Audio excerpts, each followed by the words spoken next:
Hello students, मैं S Chandrawat स्वागत करता हूं आप सभी का विनायक एजुकेशन ग्रुप के इस ऐप के ऊपर। प्यारे विद्यार्थियों, आपके सामने फिर से लेकर हाजिर हो चुका हूं 12th क्लास केमिस्ट्री। और इस 12th क्लास केमिस्ट्री के अंदर अपन चर्चा कर रहे हैं लेसन 16 त्रिविम रसायन से संबंधित। प्यारे विद्यार्थियों, इसमें एक बहुत ही महत्वपूर्ण टॉपिक में आपके सामने लेकर हाजिर हुआ हूँ और ये है आपका सापेक्ष एवं निरपेक्ष विन्यास। सापेक्ष एवं निरपेक्ष विन्यास क्या होता है? सापेक्ष विन्यास क्या होता है? निरपेक्ष विन्यास, इनके बारे में बहुत ही विस्तार पूर्वक चर्चा अपन यहाँ पर करने वाले हैं। तो आप लोग बिल्कुल कॉपी पेन लेकर रेडी हो जाइए। शुरू करते हैं अपन आज के इस महत्वपूर्ण सेशन को। प्यारे विद्यार्थियों, बात करें अपन यहाँ पर तो देखो, सापेक्ष एवं निरपेक्ष विन्यास क्या होता है, इसके बारे में सबसे पहले जानकारी देने का जो श्रेय जाता है वो जाता है एक वैज्ञानिक रोजनाव को। इसको जाता है रोजनाव। सबसे पहले इन्होंने ही सापेक्ष व निरपेक्ष विन्यास के बारे में जानकारी देने की कोशिश की। इन्होंने सन 1906 में रोजनाव ने ग्लिसरैल्डिहाइड को एक मानक के रूप में चयनित किया। एक यौगिक होता है ग्लिसरैल्डिहाइड, क्या होता है इसकी संरचना मैं आपको अभी बताने वाला हूं। अभी केवल एक सामान्य सी चर्चा अपन यहाँ पर कर रहे हैं कि एक यौगिक होता है ग्लिसरैल्डिहाइड। इस ग्लिसरैल्डिहाइड को रोजनाव ने 1906 में एक मानक के रूप में चयनित किया। और मानक के रूप में इसका चयन क्यों किया, यदि ये चीज आपसे पूछा जाए तो इसके चयन का कारण ये दिया गया, यानी इसका चयन इस कारण से किया गया क्योंकि शर्कराओं के अंतिम छोर पर ग्लिसरैल्डिहाइड जैसी संरचना पाई जाती है। यानी सिंपल सी बात, मैं आपको एक जनरल बात बता दूं यहाँ पर, तो जो शर्कराएं होती है ना, शर्कराएं आपको पता है अपन ने जो है लैक्टिक अम्ल अपन ने लिखा था, तो आपको पता है उसके आगे अपन ने इस प्रकार का लिखा था डी और एल लिखे थे अपन ने। लैक्टिक अम्ल का अपन ने प्रकाशित समूह बनाए हैं, तो अपन ने क्या लिखा था वहां पर? अपन ने वहां पर कैपिटल डी और कैपिटल एल लिखा था अपन ने वहां पर। वो चीज आपको याद होनी चाहिए। तो मैंने आपको वहीं पर बताया था कि इस एल और डी का मतलब क्या होता है, इसको मैं आगे आपको बताने वाला हूं। तो बिल्कुल वो टाइम अब आ चुका है कि क्या होता है वो कैपिटल एल, क्या होता है वो capital D. Small L small D तो आप लोग समझ चुके हैं पहले ही, ठीक है। दक्षिण ध्रुवण गुंडक और वाम ध्रुवण गुंडक वो तो अपन समझ चुके हैं, पर ये कैपिटल डी का क्या चक्कर है, इसके बारे में चर्चा अपन यहाँ पर कर रहे हैं। यानी कि कोई भी शर्करा, भाई लैक्टिक जो अम्ल आपका मैंने यहाँ पर बताया था वो लैक्टोज शर्करा में पाया जाता है। और आपको पता होना चाहिए कि कोई भी जो शर्करा होती है उस शर्करा की संरचना कैसी होगी, उस शर्करा की संरचना कैसी होगी उसको प्रदर्शित करने के लिए रोजनाव जो है इन्होंने कुछ बातें यहाँ पर बताई है और उन्हीं को अपन सापेक्ष या निरपेक्ष विन्यास के रूप में पढ़ते हैं। अब सुनो ध्यान से वापस, क्या बताया मैंने? 1906 में रोजनाव ने ग्लिसरैल्डिहाइड को एक मानक के रूप में चयनित किया। उसका चयन इस कारण से किया गया क्योंकि शर्कराओं के अंतिम छोर पर, यानी शर्कराओं का जो संरचना होती है उसके अंतिम वाले भाग पर, लास्ट वाले भाग पर ग्लिसरैल्डिहाइड जैसी संरचना पाई जाती है, जिसके आधार पर शर्कराओं के विन्यास का सापेक्षिक निर्धारण किया जाता है। यानी इसके सापेक्ष ग्लिसरैल्डिहाइड के सापेक्ष उस शर्करा के विन्यास का निर्धारण किया जाता है।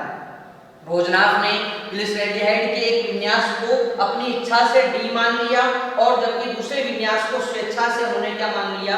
एल मान लिया। यानी यहाँ पर जो विन्यास है ये विन्यास उन्होंने अपनी इच्छा से मान लिए हैं। कैसे मान लिए हैं? अपनी इच्छा से। अपनी इच्छा से इन्होंने एक विन्यास को डी विन्यास मान लिया और दूसरे विन्यास को इन्होंने क्या मान लिया? एल विन्यास इन्होंने मान लिया स्वेच्छा से। अब कौन से विन्यास को डी माना, कौन से को एल माना, इसके बारे में चर्चा करें। तो देखो, फिशर प्रक्षेपण सूत्र के अनुसार ग्लिसरैल्डिहाइड की मुख्य कार्बन श्रृंखला को यदि ऊर्ध्वाधर रखा जाए, कैसे रखा जाए? ऊर्ध्वाधर। भाई अपन फिशर प्रक्षेपण सूत्र में क्या करते हैं, जो भी आपकी मुख्य कार्बन श्रृंखला होती है उसको क्या रखते हैं? ऊर्ध्वाधर लाइन पर रखते हैं। यानी उसको ऊर्ध्वाधर रखा जाए जिसमें CHO समूह, जो एल्डिहाइड समूह पाया जाता है ग्लिसरैल्डिहाइड के अंदर, इस CHO समूह को कहाँ रखा जाएगा? सबसे ऊपर की तरफ, यानी C1 कार्बन के रूप में इसको सबसे ऊपर रखा जाएगा तथा CH2OH समूह को सबसे नीचे रखा गया। कहाँ रखा गया? फिशर प्रक्षेपण सूत्र में CHO को सबसे ऊपर रखा गया, CH2OH को सबसे नीचे रखा गया और किरेल कार्बन पर जो हाइड्रोजन यानी H और OH समूह थे इनको क्षैतिज रेखा पर रखा गया, क्योंकि ये प्रतिस्थापी होते हैं किरेल कार्बन पर, इसीलिए इनको क्षैतिज रेखा पर रखा गया। इसमें यदि OH समूह, अब सुनो ध्यान से, किरेल कार्बन पर जुड़ा हुआ जो OH समूह है, यदि वो OH समूह दाईं ओर हो, कहां पर हो, OH समूह कहां पर हो, दाईं ओर हो, तो इन्होंने उसको अपनी इच्छा से क्या मान लिया, डी विन्यास मान लिया।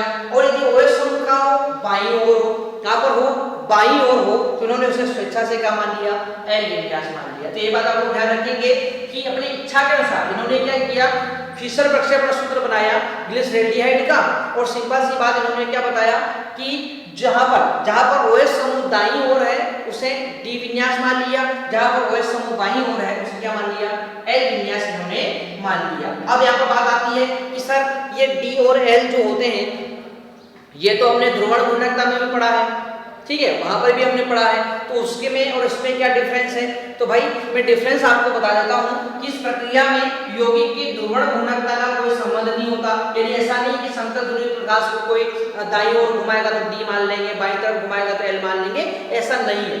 यहाँ पर यौगिक ध्रुवण घूर्णकता से कोई संबंध नहीं होता है, ये केवल त्रिविम विन्यास को प्रदर्शित करने का तरीका है, त्रिविम विन्यास को दर्शाने का एक केवल तरीका है, यानी ये कोई आपका ध्रुवण घूर्णकता से इससे कोई संबंध नहीं होता है, ठीक है। तो ये केवल त्रिविम विन्यास को प्रदर्शित करने का तरीका होता है, ध्रुवण घूर्णकता से इसका कोई संबंध नहीं है। तो ये बातें किसने बताई अपन को, रोजनाथ ने बताई है कि कोई भी संरचना का विन्यास, कोई भी शर्करा का विन्यास आपको बताना है तो शर्करा का विन्यास आपको कैसे बताएंगे, शर्करा का विन्यास आप लोग यदि बताना चाहेंगे तो वो ग्लिसरेल्डिहाइड को सापेक्ष मानते हुए आप लोगों को संरचना का क्या बताना है, किसी भी शर्करा का विन्यास आपको बताना है। वो सिंपल सी चीज है, यदि उसमें किरेल कार्बन पर जुड़ा हुआ OH समूह दाईं ओर होगा तो उसे डी विन्यास वाला कहेंगे, और यदि बाईं ओर होगा तो उसे एल विन्यास वाला अपन कह देते हैं, ठीक है।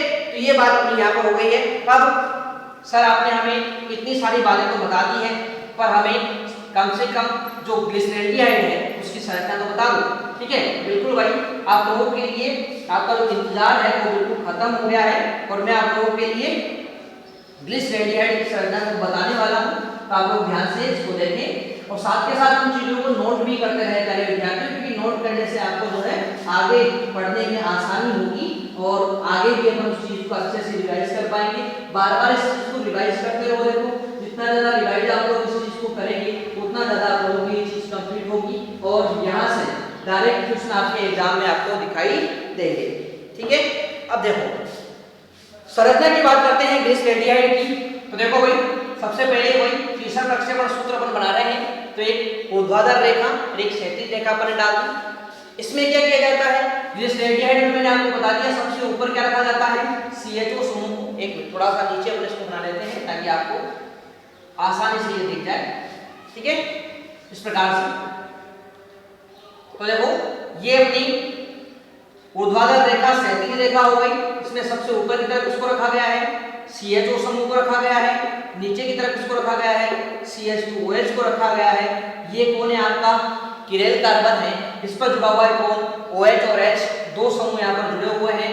अब यहाँ पर एक तरफ H लिख दो, एक तरफ OH लिख दो, ठीक है। अब अगली संरचना इसकी बनाना चाहेंगे तो देखो अगली संरचना इसकी क्या बनेगी, तो वो सिंपल सी बात है, ऊपर की तरफ क्या जोड़ा अपन ने CHO, नीचे की तरफ क्या जोड़ा अपन ने CH2OH। अब देखो इस किरेल कार्बन पर पहले हाइड्रोजन यहाँ जुड़ा हुआ था, OH इधर जुड़ा हुआ था, अगली संरचना में अपन क्या जोड़ सकते हैं, OH को इधर जोड़ दो, H को इधर जोड़ दो, जोड़ दिया अपन ने यहाँ पर। अब देखो बात आ जाती है यहाँ पर कि सर किसको D बोलेंगे किसको L बोलेंगे, तो मैंने आपको बता ही दिया है। यहाँ पर अभी क्या बताया मैंने आप लोगों को, मैंने आप लोगों को बताया है कि यदि OH समूह कहाँ पर हो, दाईं ओर। देखो आप लोग दाएं और बाएं में आप लोगों को समझने वाली बात ये होगी कि यदि OH समूह इस तरफ होता है, इस तरफ, तो इसको बोलते हैं दायां, और यदि OH समूह इस तरफ होता है इसको बोलते हैं बायां। एक बात ध्यान रखना, ठीक है। तो क्या बताया मैंने आप लोगों को कि यदि किरेल कार्बन पर जुड़ा OH समूह कहाँ पर हो, दाईं ओर हो, तो उसे क्या बोलेंगे अपन, डी ग्लिसरेल्डिहाइड कहेंगे। क्या कहेंगे अपन इसको, डी ग्लिसरेल्डिहाइड अपन इसको कहेंगे। और OH समूह बाईं ओर है, इसको बोलेंगे अपन एल ग्लिसरेल्डिहाइड कहेंगे,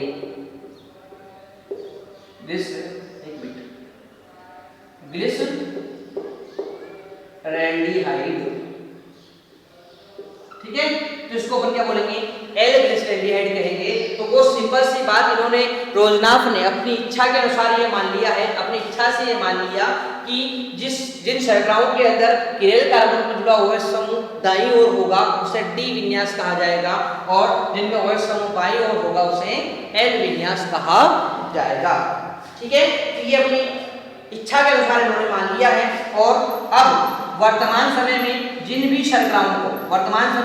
शर्कराओं का विन्यास बताना होता है कि कौन सी संरचना का विन्यास, कौन सी संरचना का त्रिविम विन्यास कैसा होगा, ये बताना होगा, तो वो किसके सापेक्ष बताया जाता है, वो आपके इस रोजनाथ के ग्लिसरेल्डिहाइड अणु के सापेक्ष ही बताया जाता है।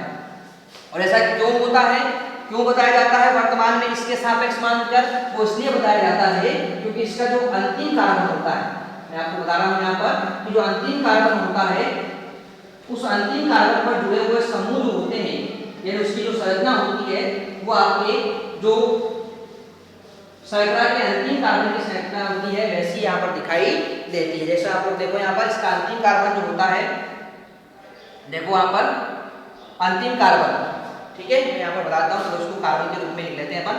यहाँ पर क्या है, किरेल कार्बन है, ठीक है, किरेल कार्बन से यहाँ पर जुड़ा हुआ है OH जुड़ा हुआ है, यहाँ पर क्या जुड़ा हुआ है H, ऊपर एक बंद फ्री छोड़ देते हैं अपन, और ये CH2OH, ठीक है।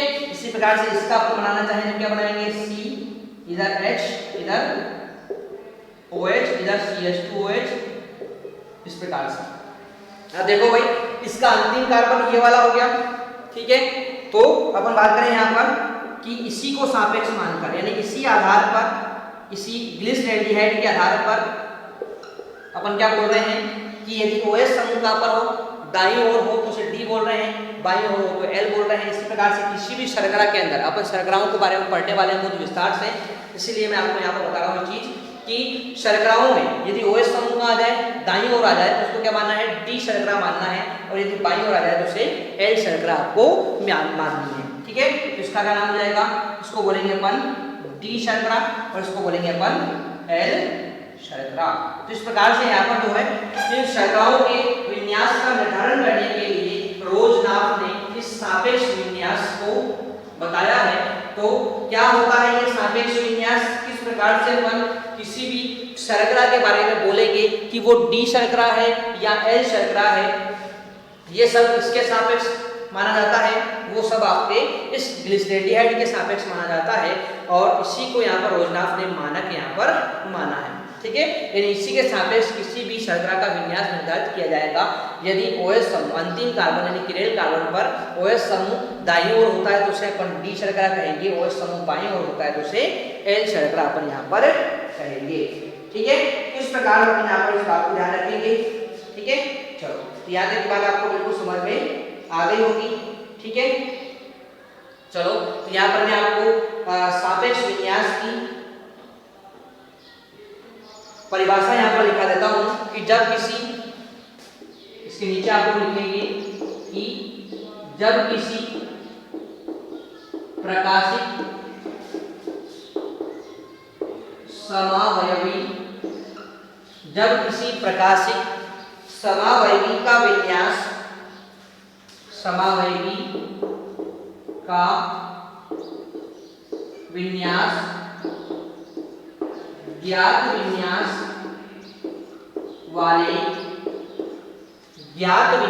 वाले यौगिक के आधार पर दिया जाए, ज्ञात विन्यास वाले यौगिक के आधार पर दिया जाए, तो ज्ञात विन्यास के आधार पर दिया जाए तो उस विन्यास को सापेक्ष विन्यास कहते हैं। तो उस विन्यास को सापेक्ष विन्यास कहते हैं।